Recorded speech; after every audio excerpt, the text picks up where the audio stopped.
Isa na naman pong bagong panghaharas umano ang ginawa ng Chinese Coast Guard sa mga barko ng Pilipinas sa Ayungin Shoal. Bandang 1:30 ng hapon ay pinigilan umanong pumasok ng Chinese Coast Guard ang ating barko sa Ayungin at sinabing teritoryo umano yon ng kanilang bansa. Alamin natin yan sa report ni Aya Macalma, pero po sa paunang report ng ating kasamang si Aya Macalma ay batay daw po sa huling update ng aming kasamang si Waywaya, 2 barko ng Chinese Coast Guard ang pumigil umano sa barko ng ating bansa na magdadala ng supply sa ating mga tauhan sa BRP Sierra Madre.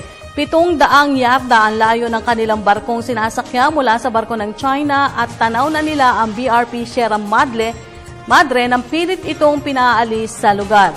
Nagradyo pa umano ang mga ito at nagtanong kung sino sila. Nagpakilala naman ang Philippine Navy bilang Republic of the Philippines at ipinaliwanag na magdadala ng pagkain sa tropa ng gobyerno sa lugar. Gayunman, nagradyo muli ang Chinese Guard na nagsasabing illegal umano ang ginawa ng mga ito na nasa teritoryo ang mga ito ng China at nagbabala umano ng parusa kung hindi aalis.